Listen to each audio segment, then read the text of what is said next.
Click on the subscribe button to subscribe to our channel. Like and share this video and engage in our comments. I never thought it would happen like that. I didn't plan any of it. One moment, we were just living, trying to figure things out, like any young couple, and the next he was gone, taken away, in handcuffs like some kind of criminal. I still remember the sound of the door slamming after they dragged him out. It echoed for hours after, and I just sat on the edge of our bed, frozen, trying to process what had just happened. His name was Darren. My Darren. We met at Aga Station when I was short on cash, and he paid for my tank without asking for anything in return. We laughed about it. Later, how cheesy and rom-com it sounded. But that's how we started. He was good tome, always was, not flashy, not perfect, but solid, steady in a way I hadn't known. It needed. He didn't have much, and neither did I. But together, we had enough. Then came Jamal, Darren's best friend, since middle school, always in and out of sketchy situations. But Darren stuck by him. Maybe out of loyalty, maybe out of guilt. I never liked the guy, but I didn't interfere. Darren said he owed him something, and Darren wasn't the kind of man who broke his word. So when the cops showed up, it was Jamal's mess. They were cleaning up a busted storage unit full of stolen gear, some fake paperwork, and Darren's name stupidly attached to it all. He told me not to worry, that it would get sorted out, that he didn't do anything wrong, but days turned into weeks, and then came the trial. And somehow Darren ended up doing time for something. I know in my gut wasn't his fault. He never even fought it that hard. Said he didn't want to drag Jamal through the mud. Said he could do the time, come out clean and move on. But I saw the way it broke him a little. Even before the sentence was read, I tried to hold on. I wrote letters, visited every chance I got, made sure he knew I was still here, still his. But something changes when the person you love is locked away, behind glass and bars and cold gray walls. You start to feel like you're on the outside of everything, like your life's paused, but the world keeps playing. And then came Malik. I met him through work. He was a regular at the diner, always ordering the same. Black coffee, tipping well even when he didn't have to. He was soft-spoken, polite, but there was something else, something solid, familiar. At first, I didn't even notice. I was too busy going through the motions, trying to keep everything from falling apart. But Malik, he saw me. I don't mean in some poetic, dramatic way. I mean he actually saw me tired, worn out, pretending to be okay when I wasn't. He didn't push. He just started sitting at the counter instead of the booth, talking. A little more each time, asking how my day was making me laugh when I hadn't in weeks. I remember the night it changed. It had been pouring rain all day, and Hefford to drive me home after my shift. I said no. At first I always did. But that night I was soaked through cold. And honestly, just tired of pretending. I didn't want to say yes. So I got in his car. He didn't try anything. He didn't even look at me in that way. He just turned up the heat and asked what kind of music I liked. And for a while, we sat there, in the soft hum of the heater, and the gentle beat of some old-school R&B, just talking. That was the first time I realized I missed that feeling. Being with someone without having to pretend, not worrying about phone calls from the prize-in, or wondering if they'd let me in that week. Just being there, I told myself it was nothing, just a ride, just a friend. But deep down I knew it wasn't. And that's when everything started to blur. I didn't expect to see him standing in my hallway. Darren out of nowhere. No warning, no call, just there I had. Just gotten home, keys still in hand. The rain from outside dripping off my jacket. Malik was in the kitchen, barefoot, humming something low while heating up leftovers. It was quiet. Peaceful, the kind of peace that felt earned after months of scraping by. Then I opened the door, and there he was. Darren didn't look like Demon. I remembered his eyes were harder, his shoulders tense like he was still waiting for someone to yell, "Count time." He had facial hair now, messy and unkempt, and a small scar above his eyebrow that hadn't been there before I froze. He didn't say anything for a second, just looked past me into the apartment, Then I realized he saw Malik, and the silence between the three of us, it was deafening. Malik stepped out of the kitchen, slowly spoon in hand, like he wasn't sure if this was a domestic moment or the beginning of a fight. Darren's jaw clenched. Mine did too. I wanted to say something, anything, but the words wouldn't form. Thought. You said you'd wait for me, Darren said. His voice was lower than I remembered, but calm. Too calm. Darren, I didn't know you were getting out. I wrote you twice, then stopped when I figured it out. He glanced back at Malik, who didn't flinch. I'll give him credit. He stood his ground, but I could feel his discomfort radiating through the room. I didn't move in with him, if that's what you think I said, quickly. It wasn't like that. Not at first. I hated how weak my voice sounded, like I was explaining myself for something I wasn't even sure I had done wrong. You're living with him now, though, Darren said, still calm, still staring. That's what it looks like. I could feel Malik stepping back, giving us space, like he understood. This wasn't his moment. He didn't say a word, just disappeared into the hallway like a ghost. I turned back to Darren, swallowing the guilt rising in my throat. I didn't plan for any of this, I whispered. I tried. I waited. I was alone and I was angry. And you chose to protect Jamal, instead of fighting for yourself for us. He blinked slowly, and for a second, I saw it, the hurt. Not anger, not even betrayal, just plain raw hurt. You think I don't know that? He said. You think I don't lie awake every night wishing I'd just told the truth? I looked away. I couldn't meet his eyes. Anymore. I came here to see if there was anything left between us, he said, finally. To see if you were still you and I was still me. But maybe I was wrong. He turned his hand on the door. My heart pounded. Darren. Wait. He paused, half turned like he wanted to say something else. But he didn't. He just left. I closed the door and leaned against it, breath-shaky hands. Cold Malik came back out after a few minutes, silent. He didn't ask what was said. He didn't need to. He just stood there waiting to see if I'd crumble. I didn't. Not right then. But later that night, I found myself sitting in the dark on the edge of my bed, staring at nothing, wondering what might have happened. If I'd run after him, wondering if I was still his somewhere deep down, and wondering what the hell I was supposed to do now. The knot came 3 nights. Later, late way past when anyone decent should be showing up. I almost didn't answer, but something in my chest pulled me toward the door. I didn't even ask who it was. I just opened it, and there he was, again. Darren stood there like a ghost I'd accidentally summoned. No anger. This time, no accusations. Just rain clinging to his clothes and something unreadable. In his eyes, I couldn't sleep. He said, kept thinking about you. I didn't respond. I just stepped back and let him in. I knew. I knew Malik was due back from his brother's place in a couple hours, but I moved anyway, like my body had already made the decision. Form. He walked in slow, like he wasn't sure he belonged. And maybe he didn't. Maybe neither of us did. Not anymore. I watched him take in the room, how things had changed. New curtains, a second coffee mug on, the table, Malik's hoodie draped over the back of the couch. But he didn't say a word about any of it. He just sat down and let the silence stretch out between us until it started to feel like something alive.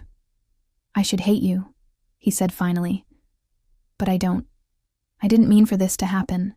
That doesn't change, that it did. I sat across from him, not touching, not moving, just looking at him, really looking, and I saw it all, the weight he'd carried inside. Not just prison, not just betrayal, but loss. Real loss of time, of trust, of us. I wasn't ready to let go, I said quietly. But life didn't wait for you to come back. Darren, it just kept moving. I was supposed to be part of that life. His voice cracked on that last word, and I felt it in my spine. I stood up too fast, like the emotion was physically pushing me out of the room. But he followed. We ended up in the kitchen, both of us standing there like strangers in a place we used to call home. He was close enough that I could smell the rain still clinging to his clothes. Close enough that I had to remind myself not to lean. "And I used to think about you every single night," he said, eyes locked in mine. "Not the you from letters. They're you. The way your voice got low when you were tired, the little scar on your shoulder. The way you always tucked your legs under you when you sat down, I could barely breathe. You don't get to say those things." I whispered, "Not now." He stepped even closer, and I didn't stop him.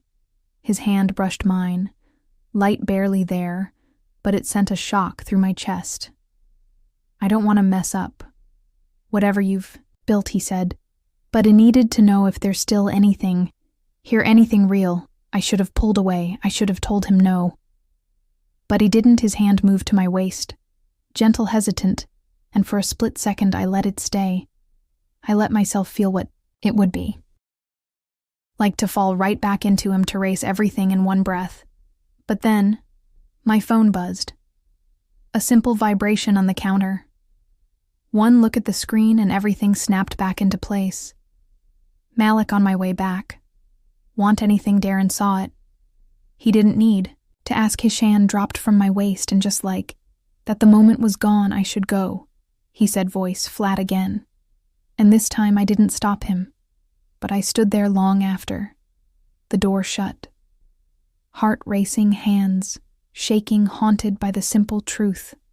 I didn't want to admit I had just come one breath away from cheating. And if that text hadn't come when it did, God help me, I think I would have let it happen. I didn't sleep that night. I just laid there beside Malik, eyes wide open, staring at the ceiling while his breathing stayed steady beside me. His arm was draped over my waist. Like Idleways was like nothing had changed. But something had something big. I hadn't cheated. Not technically. But if that message had come 5 minutes later, I might have. And that terrified me more than anything. Malik didn't notice the shift, at least not at first. He was too good, too trusting. He kept going about his mornings like everything was fine. Making coffee, playing music while he showered, kissing my cheek before heading out to work. I kept telling myself I hadn't done anything wrong, that I didn't cross the line. But my body felt different.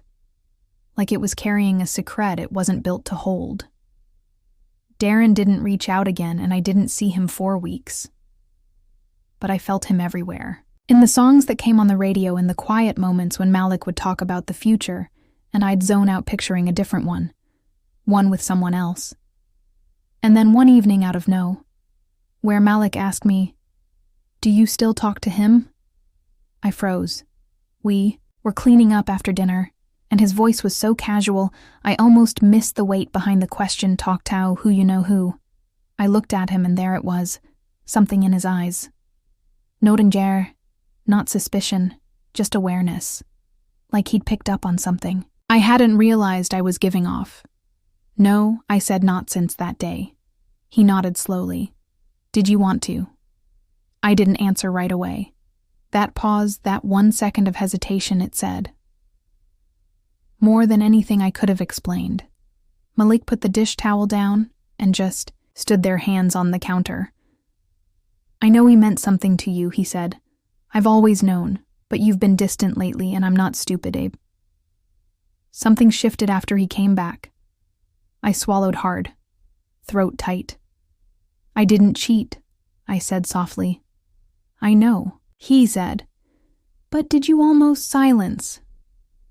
He nodded again, slower this time, as if that was all he needed to hear. "I don't want to be someone's second choice." He said, "I love you, but if your heart split down the middle, then I need to know where I actually stand." And just like that, everything I'd been trying to suppress came boiling to the surface. I didn't plan for any of this. Snapped louder than I meant to. I didn't ask him to come back. I didn't ask to feel anything, but I did. I do. And I hate that I do. Because I love you too. And I don't know how to shut this part of me off. I was shaking by the time I finished. Malik just stood there, eyes glassy like. I'd finally confirmed what he already knew. He didn't yell, didn't accuse. He just stepped back like something invisible had shoved him. I think you need to figure out what you really want, he said quietly. Because if there's a Vina, part of you that still belongs to him, I can't fight that, and I won't. Then he walked out. No bags, no slammed doors, just space. And for the first time since, Darren came back. I was alone. Completely, painfully alone. I sat on the couch, pulled my knees up to my chest, and stared at the front door, half hoping Darren would knock again, half praying. He wouldn't, because now it wasn't just about what almost happened. It was about what came next. It took me 4 days to text Darren, not to rekindle anything, not even to explain myself, just to see if he was okay. He replied the same night, I'm good, just trying to stay out of your way. That hurt more than I thought it would. But I didn't argue. I didn't ask to see him, man. I just stared at that message for a long time, knowing full well that even if I deleted it, I'd never forget it. I thought I'd feel clearer once Malik left. That space would help that. Maybe I'd see things for what they really were. But all it did was make the silence louder. It missed Malik's steadiness, his quiet loyalty, the way he always made life feelless, chaotic. But I also kept replaying that almost moment in the kitchen, Darren's hand on my waist, his voice cracking when he talked about us. I wasn't used to being torn between two versions of my life. And no matter how I tried to weigh them, I still ended up stuck. And then one afternoon, Malik came home not to stay, just to talk. He looked tired but not angry. He sat on the armrest of the couch right where he used to toss his jacket every day after work. I've been thinking, he said, and I'm not mad at you. I think we both lost to or away somewhere. I nodded, not trusting my voice. I love you, he said, but I need someone who's Alan, and I'm not sure that's you anymore. That's when I broke. Not because he was cruel, but because he was right. I'd split my heart in two, and now I had nothing left to offer either side. I'm sorry, I whispered. He nodded, stood and looked around the room like it was already a memory. I hope you figure it out, he said, and I hope it's worth it. And just like that, he left again. I didn't go after him. I didn't text Darren either. Not that day, not the next. I stayed still. I sat with the consequences of everything I hadn't done but came so close to doing. That's the thing people don't tell you about. Temptation. It's not always about what happens. Sometimes it's about what almost does. And those almosts, they linger. They follow you around in quiet moments, reminding you how thin the line really is. I don't know what comes next. I don't know if Darren and I will ever talk again or if Malik will move on for good. All I know is I stood in the middle of two lives and didn't fully choose either. And that's a choice too. If you've ever been caught between what's right and what your heart won't let go of, you're not alone. And if you want more real emotional stories like this one, stick around. You might just hear one that hits close to home. Subscribe for more.